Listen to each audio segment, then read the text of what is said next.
Let's just go back for a moment to this question of suicide. This is episode relating to the Gemara, Daf Pei Aleph Amud Bet, 81b, concerning Rav Rechia Ba'ashi, who was already an older man, become a Chacham, and whenever he said Tachanun and fell on his face, he said, Urachman yatzileni v'yetzara, let the All-Merciful One save me from evil inclination of lust, from women. So his wife heard him saying this. His wife got a bit upset. She said, let's try and find out what's going on here. Just after the bend on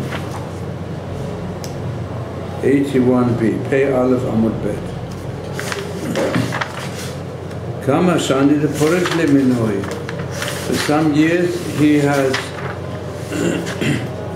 not had relations with me. I thought he no longer has the impulse. Therefore I left him because, I left him to, I don't mind. Although there's a deal of honor even with old people, but if it's not easy for him, I don't mind. So, they still were very close and loving in every other respect, but he didn't really have koach gavra, they say, the ability to have intercourse properly. So why did you say this? All the time he's saying, Hashem should save me. So maybe let's find out what's behind it. So she decided, when he was learning in the garden, she saw, now's my chance. She disguised herself as the major harlot, known in the area, and some say she put on attractive scent and clothes that were stimulating, and she went in front of him. First time he didn't look up, and she went a second time, and then he said to her, "Who are you?"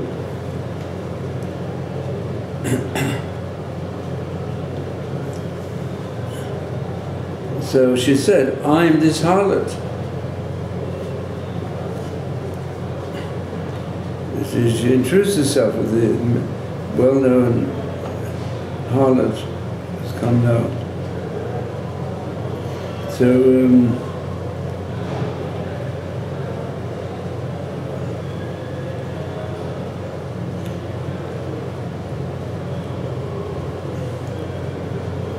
So what happened was he approached her. The boy wanted to have relations with her.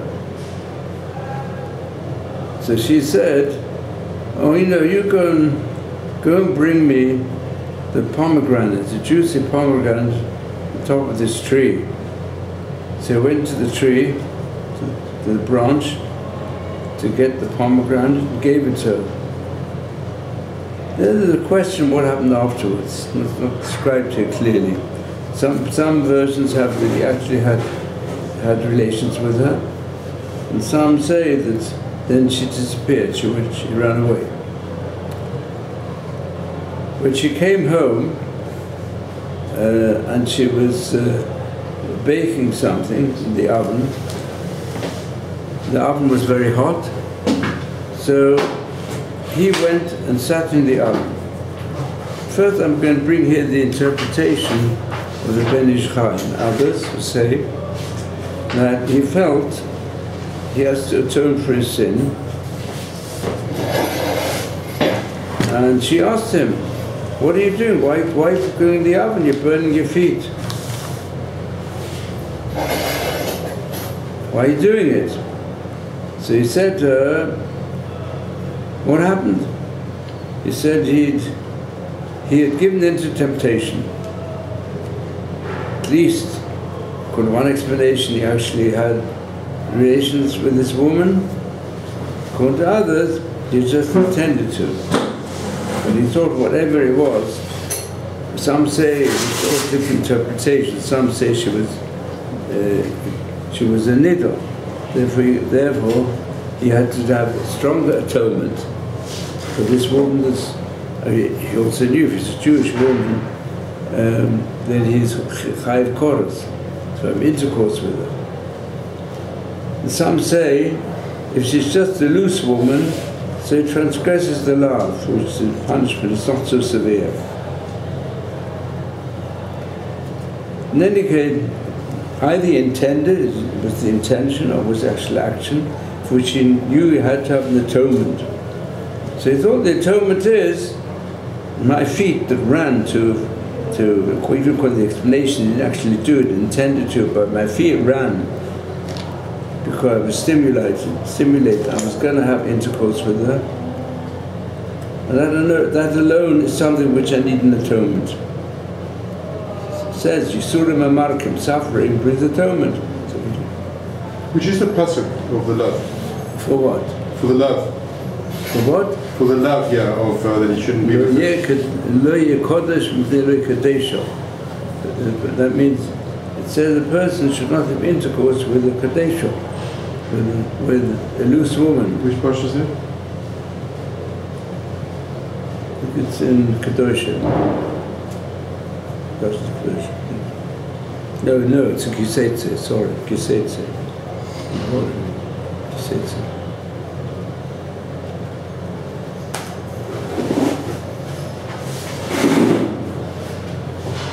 If you want chapter and verse, I'll give it to you soon. It's a Kisetze.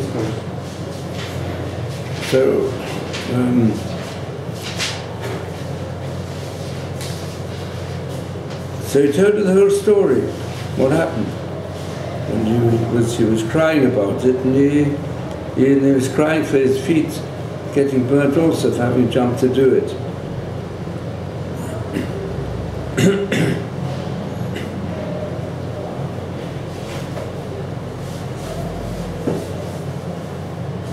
So he didn't believe her. When she told him it was me, she told him it was me. She was burning his feet. I put on, she said, I disguised myself as the harlot. So therefore don't feel so bad about it. Why did I do it? Because I wanted to see. If the truth is, if you've still got, you're still stimulated, in that case, you should, I know what I have to do. Like the way she made this, I'll make myself attractive, and then you can fulfill the mitzvah of oino. Yeah? We'll be together. Oh, so it wasn't like she was testing him. Pardon? She wasn't testing him. She was testing him. Or she was testing him. She was testing him. And see, if you're not so old yet, and somebody, when they're old, they still have the ability to be stimulated. Okay, so therefore we should sleep together properly. Okay. Yeah? Because that's the din. A husband's got to bring pleasure to his wife. Oino, it's called. It's called oino because it's her need. You've got to answer, you've got to answer the need of your wife. Even if you yourself feel it's just weakens me a bit and so on, I don't have so much pleasure. Even the higher kavanah is just to give pleasure. Giving pleasure is really it's a greater joy than having pleasure. So you should do it. Believe it. And what do you do? So therefore she said it was me. He didn't believe her. So she brought, what did this harlot ask you to do? She asked me to bring her pomegranate. Yeah. And there's a hint to this as well. The hint of a pomegranate, it's meleo mitzvahs karimain. Because, in other words, there's the seed, because it's all got to do with seed, intercourse got to do with seed, and the pomegranate is filled with seeds, and the seeds themselves can produce trees. So there's a deeper hint here as well, according to some comment. In any case, so she took out, she didn't believe her either. It was actually her, so she took out the pomegranate. He said, this is the pomegranate. And then, what happened? He said, and from this, my intention was to do something wrong. In the end, according to the version, he actually had intercourse with her, so it was permissible. She's his own wife. And it was even a mitzvah. Yeah? There's a mitzvah of using the seed to bring pleasure. But he said, my intention was for Esau. I thought I had intercourse with a harlot. And therefore I did something wrong. And since he was really a tzaddik, so all his days, he fasted until he died from fasting. That's one interpretation. But there's another interpretation given by Rashi. If you look at Rashi means this much more severe situation. Rashi says, why did he go into the oven? Lahamitat atzmo, to kill himself. The question arises, suicide is forbidden. So what, you're allowed to kill yourself for such a situation because you've done something wrong? So I'll bring you now more thoroughly the various views on this. But since we live in the age of suicide, unfortunately, people don't realize the severity of it, even Jews, that we just had a situation where a head police officer killed himself. You're not sure about that, actually. Maybe he didn't. No, there's a suspect. It's good to keep updated. It would update me. Yeah. Yeah. So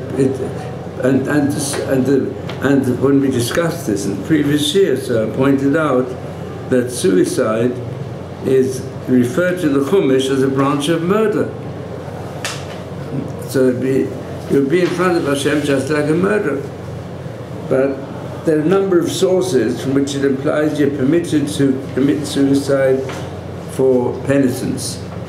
And that's how Rashi seems to learn pshat here, not like the Ben Ish Chai. That he was so upset, he wanted actually to kill himself in the oven. And his wife pulled him out and said, what are you doing this for? You mustn't do it. Because I'm sure he didn't do anything wrong, so he told the whole story. And she said, well, it was me, so she had to prove it to him by giving him the pomegranate. But anyway, the Shvut Yaakov, who was really a big poskim from a few hundred years ago, he said, well, here we can prove that a person is permitted to commit suicide for teshuvah, and it's not called ma'abed atzmo ladas. And he brought another proof from another story. That's good to analyze this a bit more. The story is told of Yakum Ish Tzururos, who was the nephew of Rabbi Yosef ben Yoezer. You've probably heard this story before. It's a significant story. So this, we know that Rabbi Yosef ben Yoezer, one of the Zugot, she was the head of the Sanhedrin. And it was a time of a lot of persecutions, probably from the Hellenists. And his nephew had joined the Greco-Syrian army and forces that were persecuting the Jews. And they killed many of the Jewish leaders. So this nephew, he went against the Torah, and he went around like an officer of the enemy, riding a horse on Shabbos. And Rabbi Yosef ben Yoezer said to him, please, don't carry on like you are, do teshuvah. Go and do teshuvah. So he said, he said, but look what's happening to you. He said to his uncle. So the uncle said that the punishment that will come for you will be severe if you don't change, do teshuvah. And I myself, I don't mind if in fact, he rebuked him and said, Bashamayim, in heaven, I know that although they're taking my life, they were going to kill him, this Yosef ben Yoezer, but he rebuked his nephew, that in the true world is going to get the most severe punishment unless he does teshuvah. So he decided to do teshuvah. And how did he do it? He killed himself. He applied to his own self the 4 different types of death sentence, which are 4 different types. There's skila, stoning, there's sreifa, burning, there's chenek, strangling, there's the sword. And then what happened was, his nephew got into Gan Eden before the uncle. The uncle was being killed by the Romans, and he brought on himself, when the uncle rebuked him, went so much in his heart, he did teshuvah, and to make the teshuvah, he said, how can I do teshuvah? Because he was acting on behalf of the cruel enemy, the Greek Assyrians. So, but the actual death came to the nephew, called for, he came to the uncle. The uncle said, he preceded me to Gan Eden. Shows you how even the most wicked traitors can do teshuvah. So you see from here as well, permissible. So why do the sages say, the din is, he who killed himself a dart, you don't bury him, you don't have a veilot and so on? Maybe, how do you know when the person Ma'abed Atzmo Das is not doing teshuvah? Because many people, when they commit suicide, they do it out of that feeling.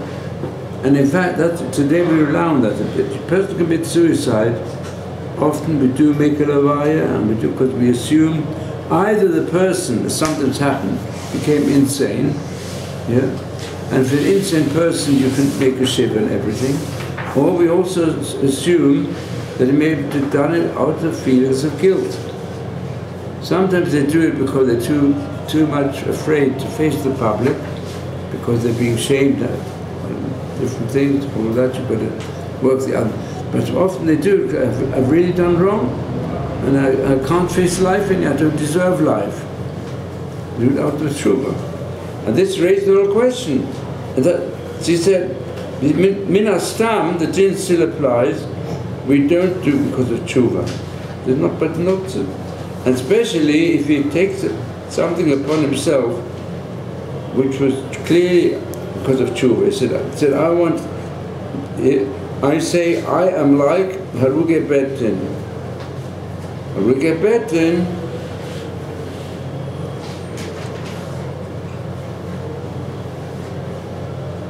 that means I don't mind. So this is the question. Haruge Betin, if a person is killed by the Betin, where he's really been guilty of all these crimes, with Adam and so on, then also you don't do availance on them. And therefore, on that basis, although when a person like this wicked person, Yokum, that he accepted Abba Mrs. Betin, so he was right. He said, I don't mind if they don't do anything for me, because I don't deserve it. So there's another mice. Are you interested in this question, or shall you? Yeah, I actually have questions on this. Okay, so there's another mice approach in the Gemara. In the time of the Levaya of Rabbi Yehuda Nossi. And it says, everyone who is present at the Levaya of Yehuda Nossi will come into Olam Haba. His heavenly voice came out when Rebbe died. He said, anyone who saw this Levaya, he has a place in eternal life. And there was a certain quite saintly man, who was a laundry man, I used to also work, when he heard this and he missed the Levaya, so what did he do?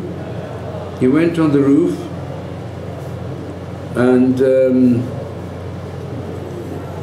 he dropped himself from the roof and killed himself to fulfill the din of skila.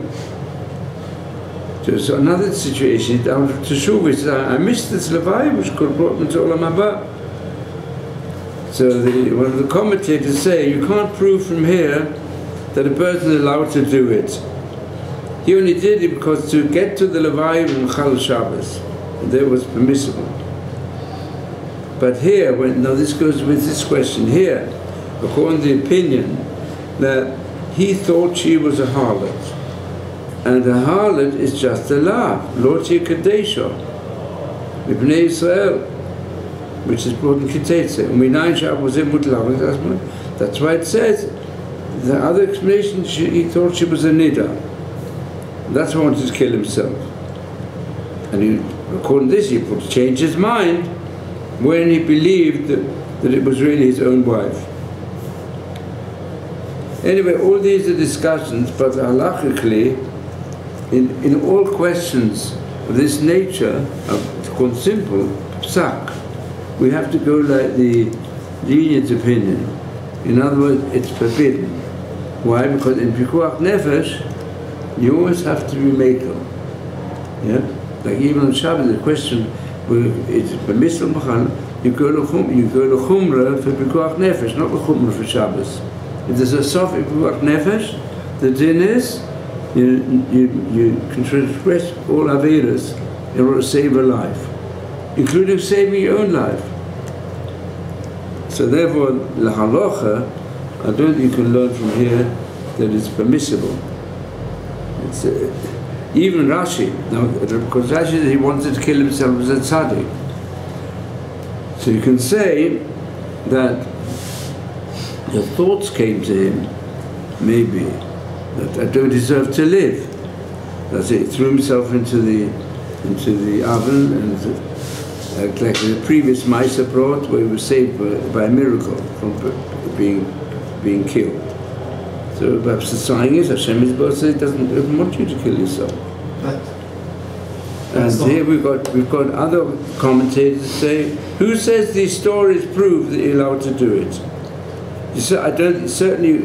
The fact, even if you say his by the case of Yochum, who put on himself the form Mrs. Bezdin, that his soul went into Olam Haba before that of the uncle, who was the Gadol Ador, it does not mean to say that it was permissible. What? He went, according to his understanding, I mean, he must have been a nephew who left everything to do with Torah at an early age. He decided he's joining the enemy. At that time, the enemy were not enemy of being Jewish, but the enemy of keeping anything Jewish. So he probably, for such a person to make such a change, is a schut. Because Hashem is Borach, even if it's an Aveiro, but he did it, it's doing Aveiro L'Shem Shamayim. This is confusing though. Yeah. But now, it is clear from here that the intention was wrong. Intention was definitely wrong. So, even when a person intends to do something wrong, it's a blot on him. And therefore, this whole story is put into clarification through the beginning of next week's Parsha, which deals with nullification of vows. So, this is the next line of the Gemara. It's a blot on him, or is it worse than that? Because in the Parsha it says Hashem will forgive her. That's right. So does that mean it's an Aveira? Yeah. It's not a blot, it's more than a blot. What's the... Yeah. No, it's an Aveira. A bad thought is an Aveira. Yeah, and that raises an important question. The sages say, in a few places, that with non-Jews, and especially also non-people who are far removed from Torah, from the people of Israel, so Kadosh Baruch Hu also reckons a bad intention to be a sin. But with Am Yisrael, Ein HaKadosh Baruch Hu Mitzar Machshov L'mayis, a person intended a sin but didn't sin, it says explicitly in a few places in the Gemara that Hashem doesn't reckon a bad intention. And here, the action itself was a good action. Yeah, Alpha was his own wife. And the intention was wrong. So why? Because of such an intention, there's even a question in the Pasuk, because of the intention, he deserves death. It's a strong kasha. How do you answer that question? Kanaukumur goes in the whole question. It says 3 times in the first section of next week's Parsha, Hashem will forgive her. Forgive whom? It speaks about a case where the girl made a vow to that's an example given here, to become a Nazirite, not to drink wine. Yeah? And the husband or the father, there's 3 cases. One case of the father, one case of the chosen, not yet married, just arusa, and 3rd case, the married woman. She made the vow, and the father of the chatan, or the husband, nullified the vow. Yeah? In which case, and let's take the explanation, and then she, all right, she drank the wine. Yeah? The Nazareth not allowed to drink the wine. Take that interpretation. So, there's nothing wrong with it. Why not? Because the vow had been nullified. It was meaningless, the vow. She made it, but she didn't know it. Yeah? Or the other case that's brought is a more frequent case, which you find constantly, mentioned a few places, that if a person does a sin, b'shoigeg, unwittingly, yeah, he did unintentionally, yeah, then also he has to bring, there in that case he has to bring an offering. Yeah? No. But if he had, but what happens if he had the intention? If he had the intention to eat pork, yeah, and it turns out it wasn't pork; it was kosher meat. Still in the varies. You don't have to. You don't have to bring a sacrifice. No. No. No sacrifice. What do you mean? You had it. Which so you're saying we're judged by the intent, not by the. Yeah. We're judged by the action, not by the intent. But what about if you have a bad thought about a person? Maybe you judge someone unfavorably. You don't act on it, but you have in your mind this person is doing something wrong. And of course, there's times that maybe you have to suspect, like, Chofetz Chaim talks about, but let's say you can't and you have a bad thought about, you suspect someone doing something. Are you that's judged different. on the Yeah, that's different because the Torah says explicitly you shouldn't judge other people. Yeah. Yeah. It's in the scale of guilt. So therefore, it's not just a question of intention. You're judging people. And here's a situation where a person intends to do something wrong, but he doesn't do it. So there's no So sacrifice. how does that work with what we say that it's brought in here? He does not bring punishment for an evil intention alone. And here, why should he be punished? Why should he punish himself for an evil intention? How do you answer it? Can you give an answer? So also here, the Ben Shai would say like this: since the reason HaKadosh Baruch Hu doesn't punish for intention, because maybe he's changed his mind, he's not going to do the sin. But here, where he did an action as a result of his intention, so he wouldn't have changed his mind. That's why in our situation, we can understand that he felt he'd sinned. Therefore, he had to have a punishment. In other words, it's true that the action which he did was even a mitzvah. But he didn't know that at the time. So you say like this: when HaKadosh Baruch Hu, a person's got an intention, there's got an intention to have intercourse with the harlot, yeah? But he didn't do it. But here we assume he did do it. Yeah? What an interpretation he did, he went and had relations with her. Turns out it was his wife, but he didn't know that. Therefore had a bad intention which resulted in an action. Although the action was permissible, but in his mind, it was a sinful action. And therefore, it's different to a case where a person only intended, this person intended to have relations with a harlot, and he decided he's not doing anything. He was only stimulated in his imagination, and then he ran away from it. That's why it was sinful. That's one answer. Then you can say another thing. It's also Chiddush. Who says that? Let me see. There's another answer given that Kodesh Baruch Hu does not bring punishment and suffering for an evil intention, but an atonement you do require. But it's a bit difficult here. Anyway, that's Chasam Sofer says that.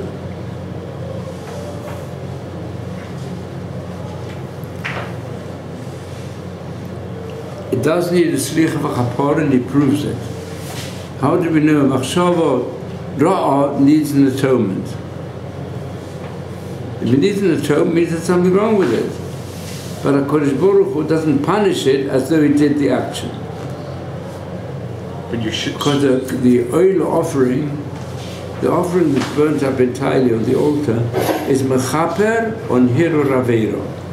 A person has an intention to do something wrong, and he doesn't do anything wrong. That often happens with the answer. Or see, you intend sometimes, especially in this area of life, the lust takes over and you tend to do immoral actions, but you don't do immoral actions. You've still done something wrong. Even hiro avero, in fact, includes hiro avero. So that in itself is a question. How can you say Kodesh Baruch Hu not mitzaref machshava l'maisa? A person's got machshavas to do sins, and sometimes even person hiro avero also, I suppose, includes, like you mentioned before, that a person really intends in his mind to speak lashon hara against somebody else, or even to hit somebody else, but he doesn't do it. So it needs an atonement. But still, it does not need an actual punishment like burning or whatever, burning the feet. Just it needs an atonement. You've got to bring an oil on hiro avero. So we see it needs an atonement. Can I ask what you just said about if someone was intending on eating pork and he ate it and then it wasn't actually pork, he still needs to do an atonement? That's right, it's Hashem Yislach Lo. Yeah. Okay. Yeah.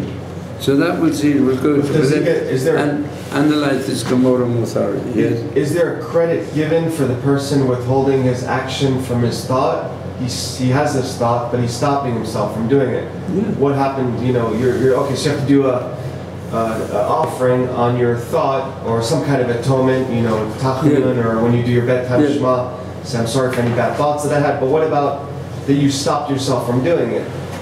What happens? Isn't there a credit for not acting on? I'm sure Hashem takes it into consideration. If you've got strong thoughts and you stop yourself from doing something wrong, it's considered.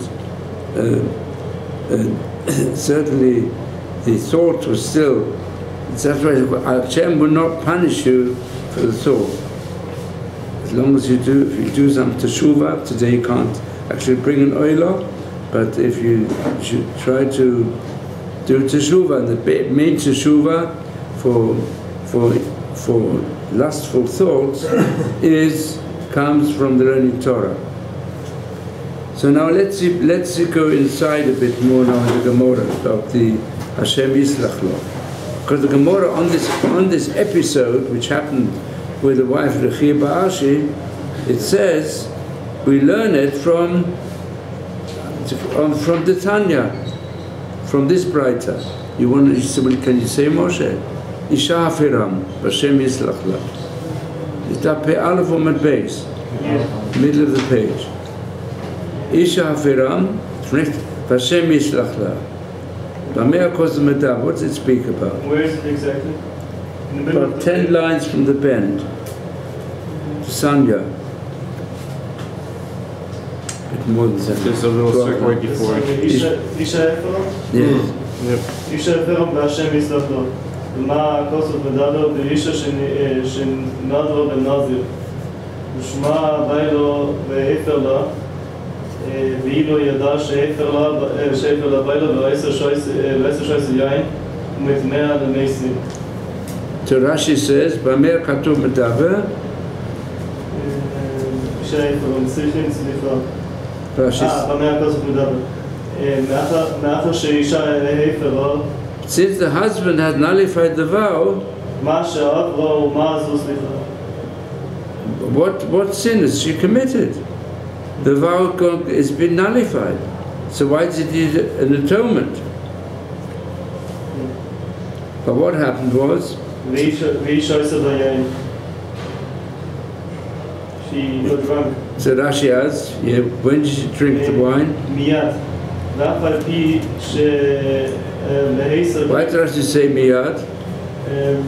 She drank the wine right away, like right after she made the neder. Yeah. It was permissible because the vow was nullified. Her intention was to do something wrong, to transgress her own vow. That's why she needs an atonement.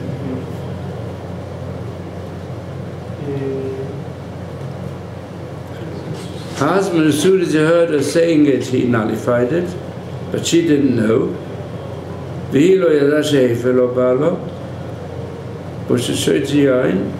What did she do? She drank wine, and they also went to the Pesach Horus, so we will keep it tzaddikim.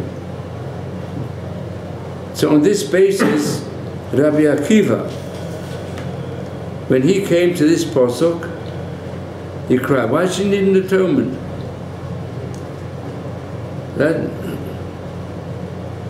So Rabbi Akiva cried. Why did he cry? What kind of saying? Have a pochi? Karen, you say, Oma, he said. What did he say, Rabbi Akiva? Me? Can you go and say? Rabbi Akiva, ki habamati l'psuka v'bochi Oma, Uma mi shenizgav le'echol basar chazir, ve'ala b'yadoi basar tala amlo, Basar taleh. Someone intended to eat pork, went to the restaurant to eat pork, but the head of the restaurant said, "Oh, this is a Jew; he needs kosher meat." So he gave kosher meat instead, which tasted like pork, a bit similar. Today you can make things taste like one. So the Torah says he needs an atonement. This is Rabbi Akiva's application of the same principle, because that's like the woman, he needs kaporo slicha. Therefore, it says, what happens? Somebody was going to eat chazir, and instead he actually ate chazir. Allah's come of a kamod, he needs an atonement. And he says that, carry on. Here's another example.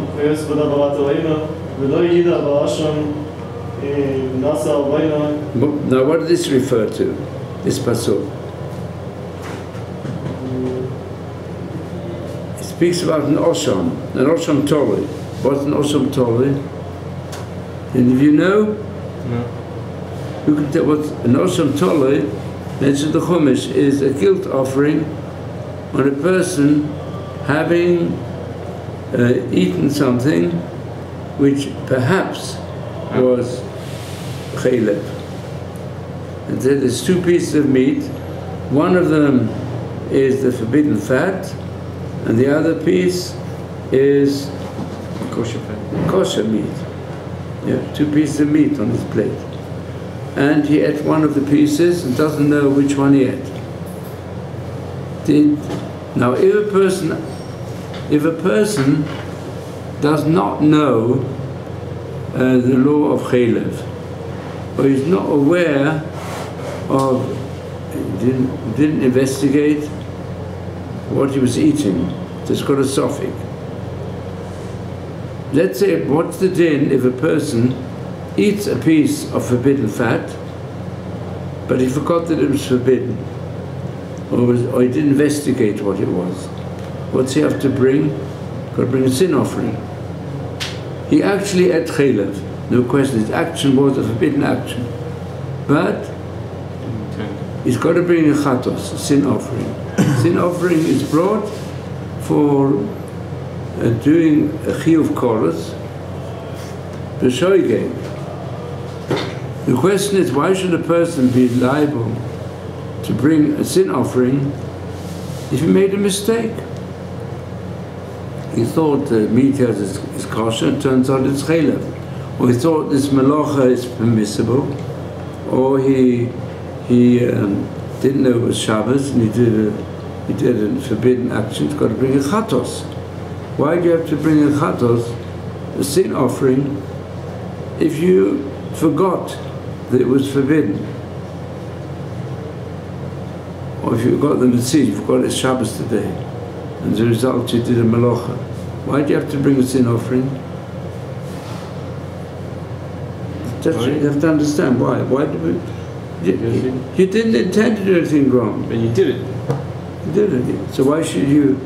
Why should you have to be guilty? Are you guilty for forgetting? The sin of forgetting what you learned. That's a sin. Yeah. It's only someone who knows that chaylev is forbidden, who knows that on Shabbos you mustn't do melacha, but he forgot. Somebody a person never knew there's such a thing as forbidden fats, or he never knew in his life that there's a Shabbos got to keep. What's the din? Does he have to bring sin offerings? Yeah. No? He has to? Doesn't he? No. No, if he never knew, no one ever taught him. Tinuk shenishpo, the din is, does not bring offering. But tinuk shenishpo. He never knew. No one ever told him about Shabbos. Never one told him about forbidden fats, which is also chiyuv koros. There's no korban. But what he did know, he did know at one time, and he forgot about it. Is he like somebody who fell on the light switch? Is it the same thing? On? If a person fell on the light switch on Shabbos? Fell on? Onto the light switch. The light, he put the light on, or falling on it by mistake. Is that the same case? No. It's his verse, yeah? No. Why is it different? You tell him. What's it called in Dinei Shabbos? It's called shogeg. What falls on the light switch? So isn't he shogeg if he forgot? No, but it's not. It's not a purpose. Technically speaking, or psychologically speaking, it's different.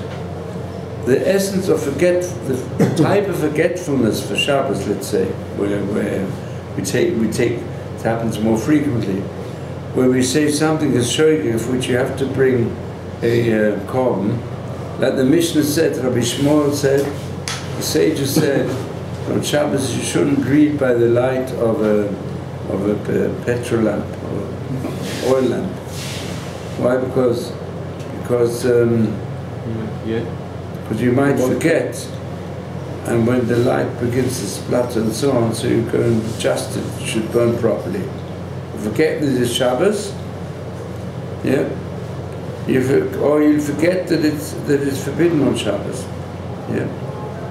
So then you have to bring a chatos. But in this instance, the person falls on a light switch, doesn't know the light switch is there. What's it called technically in Dinei Shabbos? Not called shogeg. It's called misasek. That means he's not even aware of the fact there's a light switch there, or even for maybe knew it before, but when he falls, he doesn't know where he's falling. So therefore, perhaps if he would have known there's a light switch then, would have seen it beforehand, he would have been able to stop it. It's called mitasek. He was busy with something else, was running or moving around, and by mistake, he goes and touches something which is called biur havora.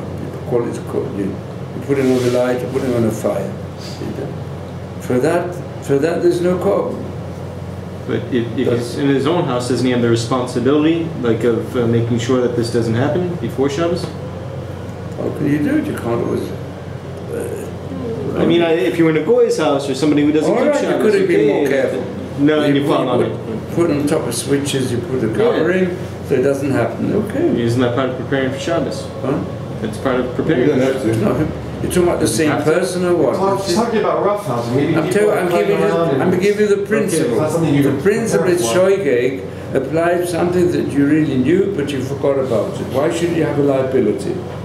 Because you knew about it beforehand. But people, is it not natural to forget things? You all forget things. Okay, but it's still... So person of Hashem, I mean, you need an atonement for it. Why? The intention is a very good one. You only want to do good things. You don't want to eat chaylev, the forbidden fat, and you don't want to desecrate the Shabbos. But you forgot. You forgot it's Shabbos. Enough to him, that's why he forgot. Or you forgot this melach is forbidden. Nobody ever taught you this forbidden melach. If no one ever taught you, you said that it's not an affair. If you didn't know about it before. Well, it's not punishable by anything. And it doesn't need an atonement. Why they need an atonement? So I'll give the example. I'll tell you, they're really very interesting. This because it's you know, we call it the person who analyzed people's mistakes for the world at large in modern times. He made a whole theory of it. People don't make mistakes like you mentioned. You can fall. That's got nothing to do with a person's subconscious desires. But mistakes that people make when they really knew something, and they did used to know it, but they happen to forget it. It's called a Freudian slip. And in fact, the book by Freud on the psychology of everyday life or something like that, it goes into it deeply. So it's very. I once heard a long drosha from Rav Dessler on Tosh's Red. The Tosh's Red says that the reason why you have to have a slicha for forgetfulness is because the truth is when you really forget something which you were taught and you didn't know about, you forget about it, and not one person reaches dementia, but people have got a good mind and they forget it. Sometimes you'll find because subconsciously they want to forget it.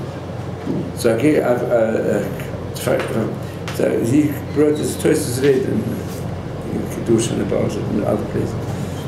He analyzes it, says chatos. It's called a chatos. Chatos means to miss the mark. It said the expression in church, there were archers who could hit the top bullseye without missing the mark. You try to miss the mark, but you miss it. So he said, that's what chet really means. That it means because of the principle in the Gemara called milsa tela adaita l'ramya nafshe.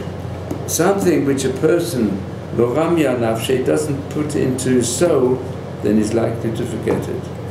A good example I give: if a person's got parents, and parents expect you to email them or to phone them at least once a week, and then you didn't phone them for a month. You said, what happened to you? So you're going to tell them, I forgot about it. Do you think the parents will feel that it's justified? It's basically a good relation with the parents, yeah? So it means you're not so interested, yeah? Something, and husband and wife certainly like that. Yeah. If a husband goes abroad and so on, doesn't contact his wife, says, oh, I forgot to phone you. There's no excuse, I'm sorry. It shows you don't love me enough. Oh. That's what the wife will say. Because, what do you mean? Every day when you're here, we talk and discuss everything. And now for a whole week, I didn't hear from you. You forgot? That's no excuse, I'm sorry. It says in the Gemara, something you don't have in your nefesh, in your subconscious. Perhaps it indicates subconsciously you wanted to get a bit of alleviation from your wife. You see? Or vice versa, can also be. So therefore, since we love the Torah and love mitzvahs, so we've got to bring a chatos. Not put lies behind. Chatos invest, and it's like, if you go more deeply, what are the punishments of the Beis HaMikdash basically? I think the Beis HaMikdash is different to the punishments given by the Sanhedrin. Yeah? What's the basic difference? Sanhedrin basically deals with Mezid or Karov LeMezid. Yep, so these are things which are more intentional. The Beit HaMikdash tries to bring us to the level where we purify the subconscious. In our love of Torah, and love of husband and wife, and love of our fellow human beings, we have to learn to purify our subconscious desires as well. And that's why the major atonement of the Beit HaMikdash is atonement at the subconscious level. I mean, because a carbon can't really bring atonement for intentional stealing, intentional murder. It's more for unintentional. Various levels of unintentional. So anyway, but now let's see further. So this person there, it's very interesting to finish the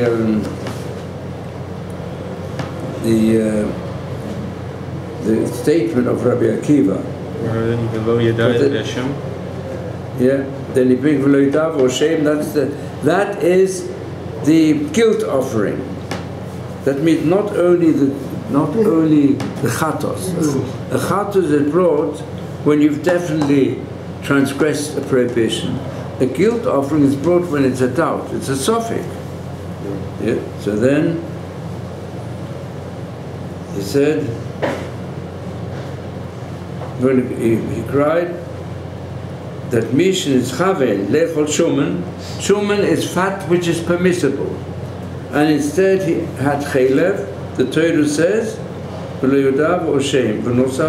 So therefore, Mishin is chaven lechol chaylev. So therefore, if someone intended to eat chaylev and he actually ate chaylev, how much more so? Now, why was it Rabbi Akiva who cried so much about this? Why should he cry? And Yisrael Ben Judah says, adds on it, all those who cry should cry about this, that you should have to bring an atonement for things where he did know. So Rashi even says, what's this mean? Say the Rashi. Moshe, can you continue? People who are aware of striving for purity of actions and thoughts. שיש לו דרך לדבר יפתח הוא על זה שאינו נזכרים ויש כאן לסיוע זובר. So I saw one of the commentators, why Dafka Rabbi Akiva? So he connects it with Rabbi Akiva, who had this temptation. Yeah, he realized that you've got to purify your inner intentions. Because in the previous episode, where something sinful happened, Hashem had to send a Satan to Rabbi Akiva because of what? You know what happened? You remember the story of Rabbi Akiva? Like the story of Rabbi Meir, he looked down, even he, that we described yesterday, as one of you said quite correctly, even Rabbi Akiva, who surely had an understanding of what it means to struggle with the Yetzer Hara, because for 40 years he was ignorant shepherd. But it would appear that even then he had good midrash. Otherwise, I don't know whether Rochel, the daughter of Kalba Savua, would have given up her proposals for marriage that were available to her.